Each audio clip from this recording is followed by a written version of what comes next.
Welcome to this YouTube channel.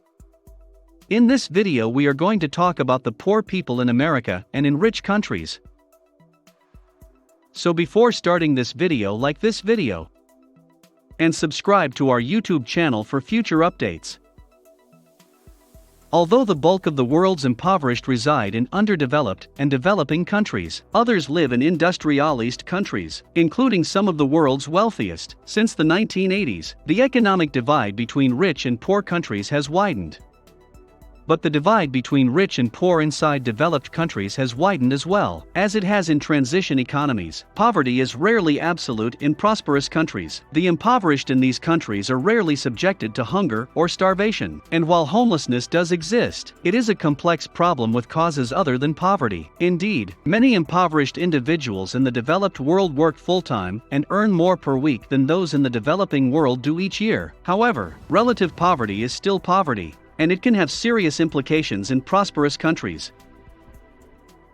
The data for this analysis came from the Luxembourg Income Study (LIS) database, which now has over 140 household income data files for 32 countries spanning the years 1967 to 2002. We can look at both the level and trajectory of poverty for a long time in a variety of countries. Only 11 countries were chosen for this study, each possessing a recent LIS database from 1999 to 2000. The United States, 3 Anglo-Saxon countries, Canada, Ireland, and the United Kingdom. For Central European countries, Austria, Belgium, Germany, and the Netherlands, 1 Southern European country, Italy, and 2 Nordic countries, Finland and Sweden, are among them. These countries were chosen to represent the wide variety of high-income countries included in Luxembourg's statistics that are most comparable to those in the United States. The United States has by far the highest per capita gross domestic product, GDP, as measured in $2,000 converted at purchasing power parity exchange rates, with a GDP per capita of $35.650. All of the other countries' GDP per capita is within a 12 percentage point range of the United States, ranging from 69 to 81%.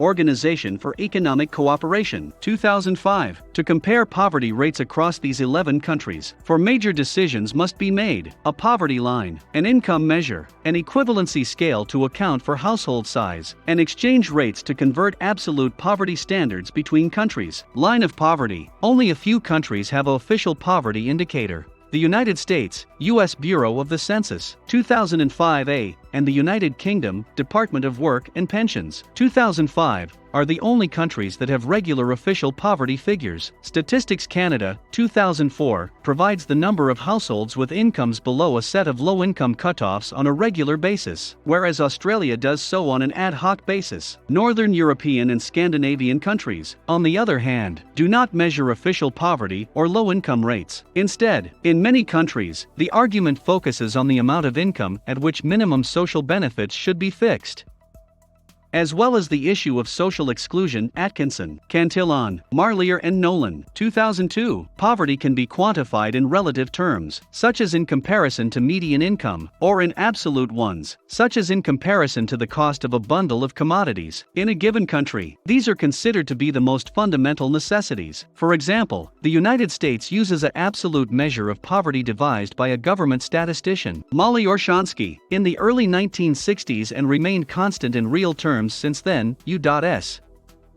Bureau of the Census, 2005A. Poverty must be regarded as a relative notion in international comparisons because, when comparing poverty rates across nations with differing levels of per capita GDP, an absolute poverty standard will tend to create either exceptionally high or extremely low poverty rates in some countries, or both. The poverty line is usually defined as 1/2 of national median income in cross-national research, and we shall use that practice for the rest of this work. In 2000, the official poverty level in the United States was around 27% of median U.S. family pre-tax cash income, and around 32% of median U.S. disposable post-tax household income.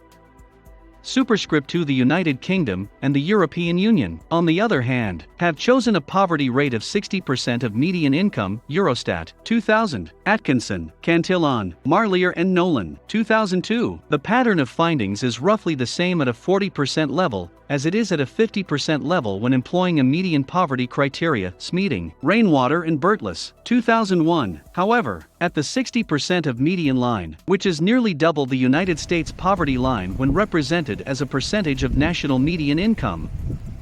The disparities in poverty rates between the United States and other countries are significantly higher. When defining poverty in absolute terms, the World Bank and the United Nations Millennium Development Movement use an income threshold of $1 or $2 per person per day in Africa and Latin America, and a level of $2 or $3 per day in Central and Eastern Europe. Ravalian, 1996. The poverty line in the United States, on the other hand, is 6 to 12 times greater in absolute terms than these requirements.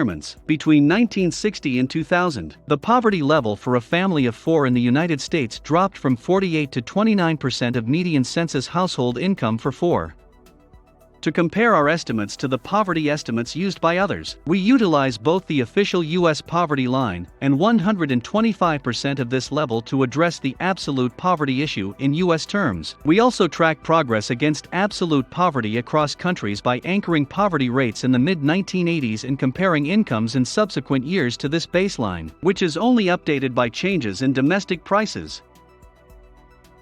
Income calculation. The best broad definition of income for which comparable data is available across these countries is disposable cash income, which includes all types of money income, minus direct income and payroll taxes, and all cash and near-cash transfers, such as food stamps and cash housing allowances, as well as refundable tax credits like the Earned Income Tax Credit, EITC, in the United States. We utilize a measure of market income before taxes and transfers to determine the anti-poverty benefits of social transfers and tax policy, which includes earnings, investment income, private transfers including child support, and occupational pensions. We determine the effects of 2 bundles of government programs: social insurance and taxes, which includes all forms of universal and social insurance benefits minus income and payroll taxes, and social assistance, which includes all forms of income-tested benefits targeted at poor people, by tracing market income, disposable income, and thus to measures of poverty. Of course, our estimates of the anti-poverty impacts of benefits are partial equilibrium in nature. That is, poverty measured before government taxes and benefits is not the same as poverty measured after government taxes and benefits.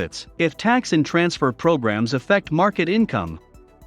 Comparisons between households and individuals. For almost all countries, the household is the sole comparable income-sharing unit available for international comparisons of poverty. However, the person is the unit of analysis, not the household, which is used to aggregate income. As a result, poverty rates are computed as the percentage of all people of each group living in homes with incomes below the poverty line. We compute the poverty rate for elders, 65 and above, and children, 17 and under, regardless of their living arrangements in some cases.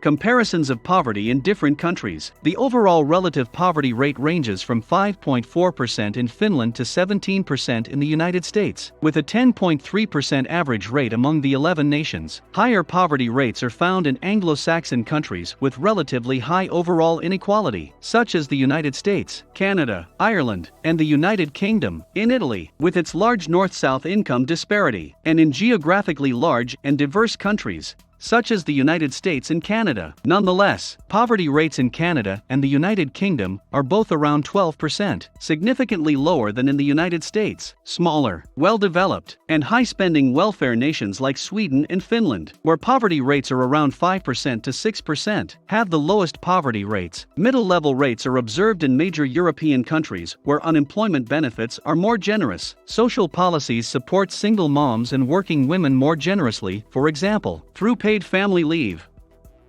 And social assistance minimums are high. The Netherlands, Austria, Belgium, and Germany, for example, have poverty rates of around 7% to 8%. In these countries, child poverty is on average less of an issue than elder poverty. Single parents, their children, and their seniors, on the other hand, have the highest poverty rates, while those in two-parent families, mixed families, and those without children have the lowest poverty rates. Elder poverty rates are generally split between single parents who are poorer and two-parent families who are wealthier. However, this is not always the case, except for childless people, where our 11.2% rate is third. The United States has the highest or second highest relative poverty rate in each group. In the United States, poverty rates for families with children are approximately double the national average. In the majority of cases, Ireland has the highest or second highest relative poverty rate. What do you think about this video? Do let us know down in the comments section below. If you enjoyed this video and want to hear from us again, be sure to hit that subscribe button before you go.